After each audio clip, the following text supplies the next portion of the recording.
대덕대학교 자동차학과 이호근 교수님 모셨는데요. 예, 잠시 후에 인사드리기로 하고요. 이 새 증시 개장 첫날 현대차는 물론 몇몇 중소형 자동차 부품주들이 급등하고 있습니다. 그래서 오늘 아주 우리 교수님 잘 나오신 것 같아요. 제가 이제 질문이 어려운 것들이 많습니다. 여기 이제 원고도 많은데요. 예, 이거 원고 다 버리겠습니다. 이게 좀 필요 없고요. 예, 제가 여쭤볼 거 제가 알아서 여쭤보겠습니다. 우리 교수님 너무 전문가시니까 이 원고 없이도 뭐 다 말씀해 주실 거라고 믿습니다. 스튜디오에 모셨습니다. 새해 복 많이 받으세요. 네, 안녕하십니까? 새해 복 많이 받으시고요. 네. 네, 네. 그 오늘요. 그 주식 시장에 대해서는 뭐 예. 전문가는 아니실 테고 예, 예. 자동차에 대해서는 전문가시기 때문에. 그렇죠. 예, 예, 예. 예. 그런데 이제 오늘의 주식 시장을 보면은요. 자동차 부품주들이 지금 막 날아가고 있습니다. 네, 네. 그런데 이게 왜 그러냐 하면은 뭐 삼성 SDI하고 현대차가 손을 잡는다 이런 뉴스도 있었고요. 네. 근데 이제 작년 연말부터 이제 올해는 EGMP의 시작이다. 네, 네. 뭐 이런 거 있었거든요. 예, 예. 근데 이제 저는 이제 리포트도 읽고 좀 공부를 해서 그렇지만 또 우리 시청자 여러분들 또 생업에 바쁘시니까 네, 네. 잘 모르시는 분들도 있을 네, 거예요. 네.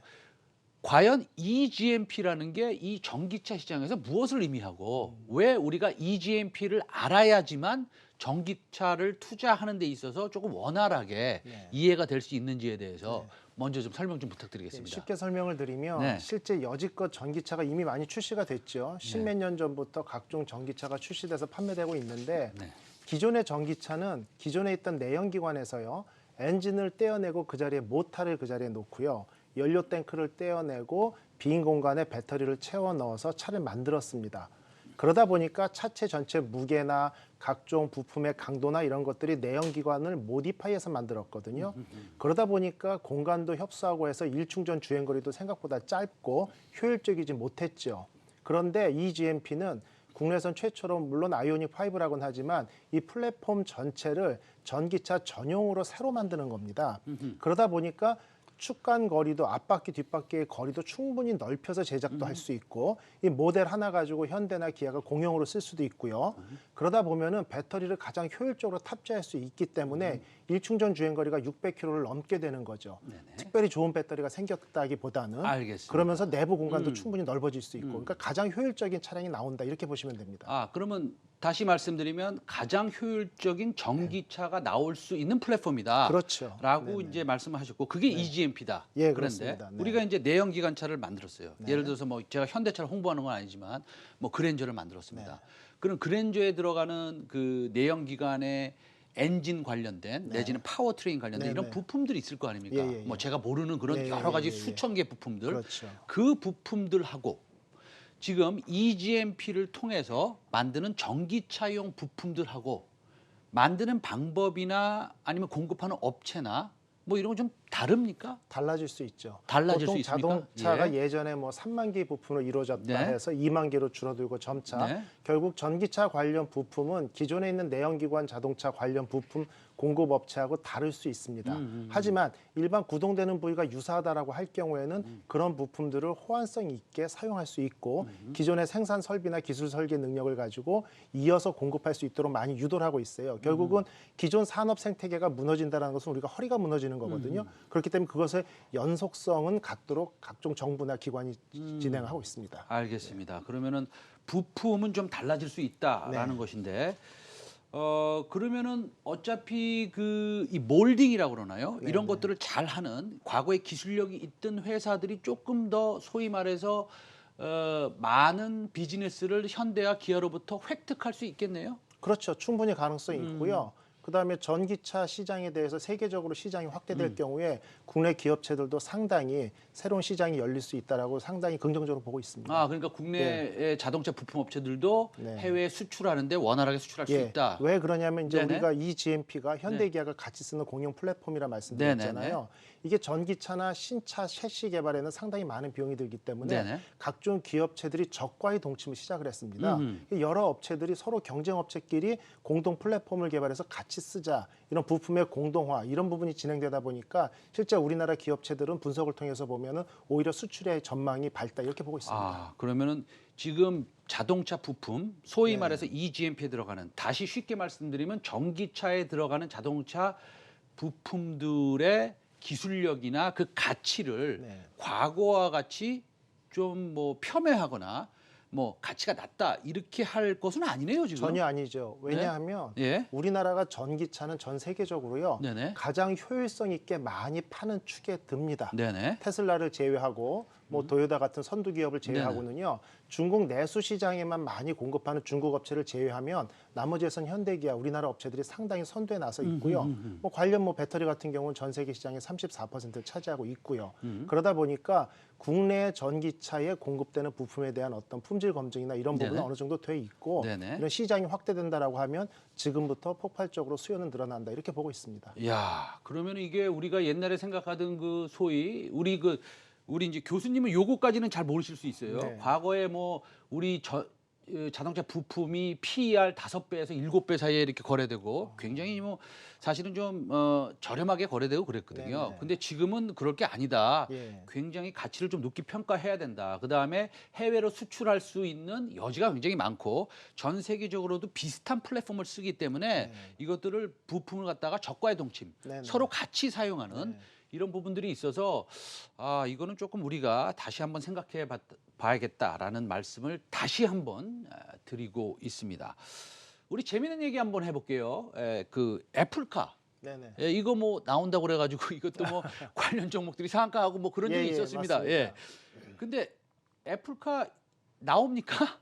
나올 겁니다. 네, 나올 그러면, 수밖에 예. 없고요. 왜냐하면 테슬라가 처음에 네네. 본인들이 회사가 너무 어려울 때 애플에다가 매도하려고 연락을 했는데 전화를 안 받고 이제 무시당했었지 않습니까? 네네네. 그러다 보니까 시가총액은 이미 뭐 도요다의 1.5배를 넘어섰고요. 네네. 그런데 IT 기업들의 그 강한 특징이 있습니다. 뭐냐면 전기차라고 지금 얘기를 했죠.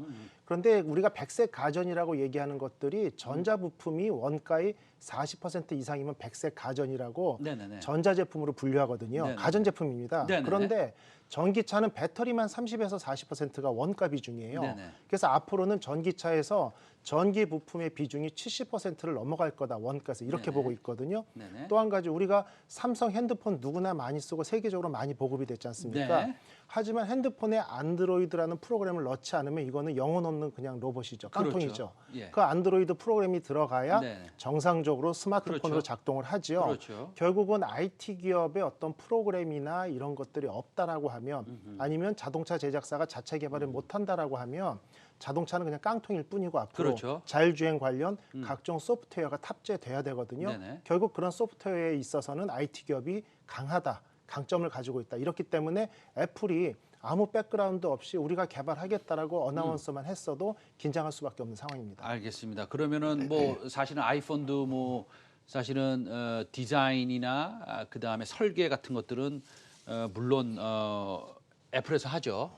그렇지만 뭐 만드는 건 그냥 대만이가 중국에서 그렇죠, 만드는 맞습니다. 거니까요. 그러면은 사실은 이런 소프트웨어를 좀 강조하셨고 그다음에 애플카의 그 IT 능력 우리가 뭐 다 알고 있습니다. 애플에.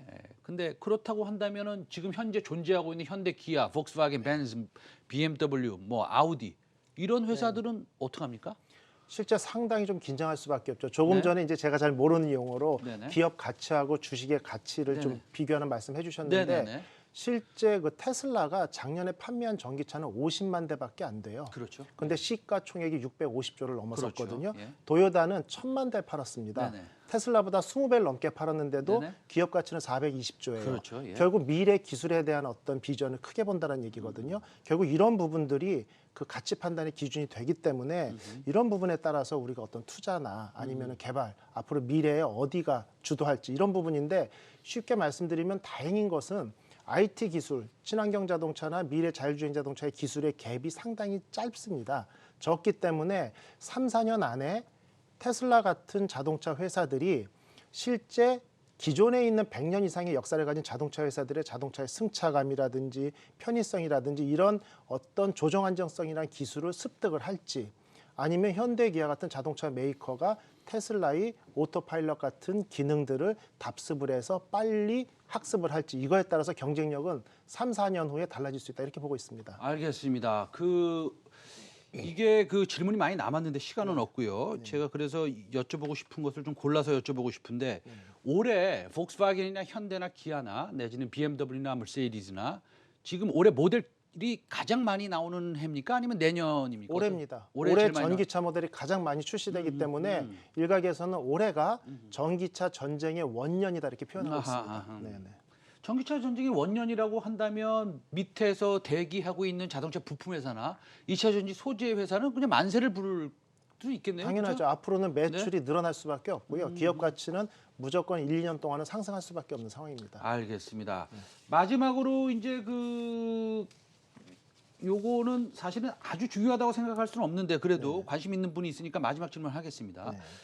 플라잉카 예. 이것도 우리가 알게 모르게 또 많이 지금 개발이 돼 있다고 보더라고요. 예. 이거 뭐 어디까지 왔습니까? 일단은 뭐 이제 플라잉카 같은 경우 우리가 쉽게 말하면 사람을 태우고 날아다닐 수 있는 드론이라고 생각하시면 되고요. 이미 뭐 초도 기술은 개발이 됐습니다만 우리가 일반 도로에서 운행하는 자율주행 자동차도 각종 안전 기준이나 이런 것 때문에 너무 많은 어떤 규제나 법규가 있지 않습니까? 근데 결국 날아다니는 것은 이게 자유로운 공간 내에서 규제 조건이 너무도 많거든요. 그래서 여러분들이 생각하는 것처럼 아파트 옥상에서 내가 드론을 타고 학교까지 출근하는 이런 모습은 아직은 멀었고요. 지금은 보면 어떤 안전을 기준으로 해서 그 어떤 한강변을 따라 날아간다든지 그래서 기존에 어떤 헬리콥터 서비스가 저희가 있었거든요. 네네네. 그런 서비스를 기초로 해서 모방하지 않을까 이렇게 평가하고 있습니다. 지금 보통 그 출연자들이 이렇게 나오시면 네네. 예, 이런 질문을 제가 안 드리고 이런 기회는 좀 시간이 없어서 못 드리는데 우리 교수님이 네네. 교수님이시니까 제가 이제 기회를 드리겠습니다. 예. 예. 지금까지 우리나라 자동차 산업 뭐 나쁘진 않았습니다. 네네. 나쁘진 않은데 지금 보니까 우리 산업과 대한민국 경제에 미치는 네네. 영향이 반도체에 버금갈 만큼 맞습니다. 커질 수 있다고 보입니다. 예. 그러면 우리가 미래차를 선정하기 위해서 아니면은 뭐 예를 들어서 전고체 배터리를 남들보다 빨리 만들기 위해서 이런 여러 가지 미래 기술 개발하기 위해서 뭐 정책 당국자라든지 아니면 시청자 여러분께 한 말씀 해주시죠. 예.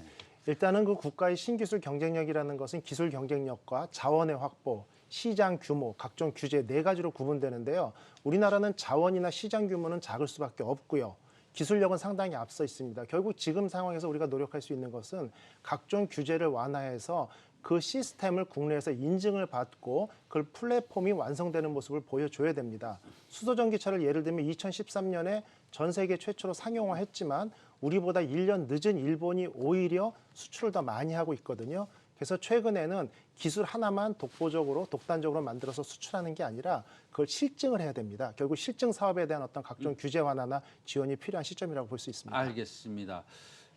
오늘 뭐 운 좋게 저희가 대덕대학교 자동차학교의 이호근 교수님 잘 모셨고요. 근데 오늘 사실은 자동차 부품 관련된 이런 기술력 내지는 그 산업이 저희가 지금 생각하는 것보다는 상당히 우리가 좀 더 고민을 해야 되겠고 더 큰 가치를 받을 수 있다라는 점을 우리가 오늘 배운 그런 아주 중요한 시간이었습니다. 네, 오늘 말씀 너무 감사드립니다. 네.